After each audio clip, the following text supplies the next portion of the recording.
예, 김용태입니다. 저는 작년 국감에서 국민권익위원회와 국가인권위원회가 공존할 이유가 없다라고 주장한 바 있습니다. 감사원 및 행정안전부 조직 진단 결과 인권위원회의 업무 중 약 93%가 권익위원회와 겹친다는 결과 때문이었습니다. 동일 업무를 추진하는 기관을 공무원을 위해서 국민 세금을 쓸 수 없다. 이게 제 주장이었거든요. 그런데 그 두 기관은 통합되지 못했습니다. 심지어 인권위원회의 불유불급한 인원에 대한 조정에 대해서 시민단체는 물론이거니와 현직 인권위원회 위원장 및 간부들이 노골적으로 정치적 탄압이라 주장하여 큰 물의를 빚은 바 있습니다. 위원장님, 난데없겠지만 저는 이런 논란과 소동은 결국 권익위원회가 제대로 역할을 하지 못했다는 데 기인한다고 생각합니다. 이에 대해서 우리 권익위원장과 이 문제에 대해서 짚어보도록 하겠습니다. 권익위는 고충처리, 부패방지, 행정심판 크게 세 가지로 역할이 구성되어 있죠. 예. 그중 부패방지라는 중차대한 목적을 달성하기 위한 권익위원회의 구체적인 수단이 무엇이 있습니까? 부패방지를 위한. 저희 권익위원회로서는 부패에 관한 각종 신고가 들어오면 조사권이 있습니다. 조사를 해서 고위공직일 경우에는 고발권이 있습니다. 고위공직자가 아닌 경우에는 관계기관에 조사 내용을 이첩을 합니다. 제가 지금 드리고 싶은 말씀은 이런 내용을 조사하거나 이런 것들을 여러 가지 이제 부패 상황에 대해서 전반적인 상황을 파악하는 것 말고 구체적인 사안을 파악하기 위해서는 권익위 내부 인력이나 이 현재 권한 가지고 충분합니까? 현행 제도와 법으로서는 다소 미흡한 점이 있기는 합니다. 제가 지금 말씀드린 건 뭐냐면 우리 아까 존경하는 박선수 의원께서 반부패 이 기관들에 대한 연석회의가 그 현행법상 문제가 있다라고 얘기하셨는데 제가 지금 알기로는요 그 연석회의 말고 감사회의라든지 소위 관계기관들의 감사회의 다음에 이 반부패 관련해서 이 조사를 담당하는 사람들 간에 구체적인 실무회는 지금도 계속 지속적으로 되고 있죠? 그렇습니다. 그러니까 저는 제가 오히려 권익위원회가 저는 이런 역할들을 강화하고 시스템적으로 이 연계를 해서 이 문제를 풀어나가는 게 매우 중요하다고 생각합니다. 그런 차원에서 제가 이 문제를 제기하려고 합니다.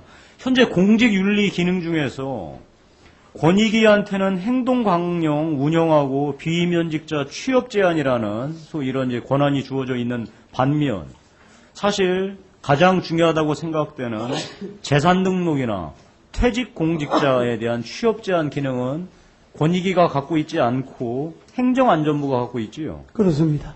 만약 이렇게 된다면 저는 제가 지금 말씀드리는 게 뭐냐면 사실 공직윤리의 핵심이 현직에서의 부패도 문제지만 사후에 이를 어떻게 대처할지가 중요하고 그래서 소위 일벌백계라는 게 필요하죠. 그러니까 법적 책임만 묻는 게 아니고 비공직자가 사후에 취업을 제한한다는 이런 소위 이제 법적 책임을 묻는 거 말고 또 하나가 재산 현황이 정확하게 어떻게 되어 있는지 재산 변동 상황에서 체크하고 이거에 대해서 구체적으로 들여다볼 수 있는 게 매우 중요하지 않겠습니까? 그렇습니다. 근데 저는 지금 이 문제가 이원화됐다는 게 매우 중요한데요. 아마 역대 권익위에서는 이런 문제에 대해서 제대로 문제 제기조차 못했을 겁니다.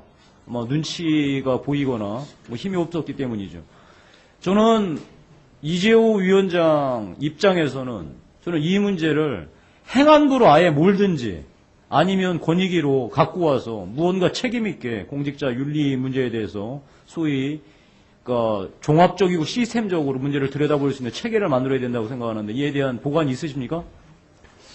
현재 저희들 권익위원회에서는 공무원 행동 강령에 따라서 윤리기준을 조사하고 그 처리할 그럴 권한은 있고 공직자 윤리의 세안에 대해서는 행안부가 공직자 윤리법에 의해서 처리를 하고 있습니다.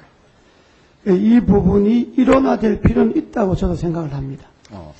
저는 이 위원장님한테 꼭 이걸 당부드리고 싶습니다. 뭐냐면 우리 박선숙 위원께서도 지적하셨지만 위원장님의 소위 뭐 인정은 안 하시겠지만 정치적 위상과 이 정부 내에서의 뭐 비중 등을 감안할 때 위원장님의 말씀 한마디, 행동 하나가 사실은 이 부패 방지를 향해서 나아가고 있는데 매우 중요한 역할을 할 겁니다. 그런데 그 행동이나 말씀 말고 저는 권익위에 시스템을 만들어 놓고 가시는 게 매우 중요하다고 생각합니다.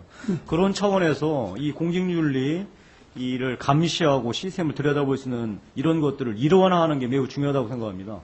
저는 이거에 대해서 그러니까 권익위가 하지 못할 거면은 행안부로 권익위의 권한을 넘기든지 아니면은 그 권한을 반드시 갖고 와서 저는 시스템을 만들어 놓기를 권합니다. 예. 어떻게 그걸 추진해 보시겠습니까? 네, 저희 강력하게? 실무적으로 검토를 지시했습니다. 예, 알겠습니다.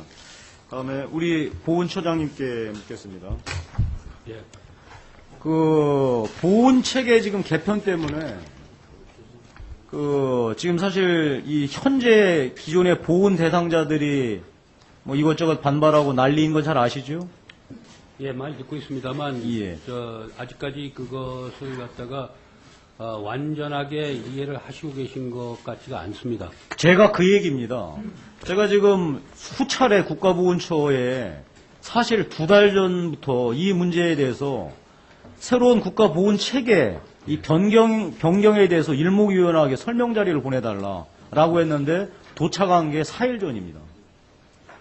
그럼 2달 동안에 저는 답답한 게 사실 정무위원회 위원들이 이 문제에 대해서 지역에서 얼마나 시달리는지 잘 알고 계시지 않습니까? 예. 제가 이걸 설명을 하려고 해도 그 자료를 보내달라고 하는데 저한테 넘어온 게 물경 한 달 20일이 지난 이후에 넘어왔습니다. 그럼 한 달 20일 동안 저는 국가보훈처가 뭐 했는지 잘 모르겠어요. 제가 이 내용을 들여다보니까 그렇게 네, 1분만 더 드리겠습니다. 기존에 지금 국가보훈 대상자들에게 불이익을 주는 것도 아니고 향후 예. 미래 시점에 얘기 드리고 네, 그렇습니다. 그다음에 그것도 나름대로 합리적으로 개선이 되는 것들이 상당수라고 보여지는데 예. 일단 지금 지역에서 이런 이 문제를 제기하는 사람들은 본인들에게 걸려있는 문제라고 아직도 지금 오해하고 있고 그렇다 이 예. 말이에요. 예. 근데 저는 지금 들여다보니까 한 달 20일 정도가 걸릴 거면은 의원한테 지금 보고를 하는데 도대체 이 보훈 대상자들한테 설명을 제대로 해왔겠느냐, 다음에 앞으로 할 수 있겠느냐. 저는 그게 지금 답답하다는 거예요. 예, 의원님께 자료 늦게 간 것에 있어서 제가 사과드립니다. 그리고 지금 우리는 계속해서 그 보훈단체들한테 이 내용들을 갖다 설명을 하고 있고 또 일부는 또 조율을 해야 될 정부 부처들이 있습니다. 따라서 거기랑 지금 하다 보니까 확정되지 않은 것을 미리 갖다 드리는 것이 잘못되지 않았을까 하는 실무자들의 생각에 좀 늦지 않았나 생각도 합니다. 네, 알겠습니다. 예, 이상입니다. 네, 수고하셨습니다. 다음은 민주당 이석현 의원님 질의하시기 바랍니다.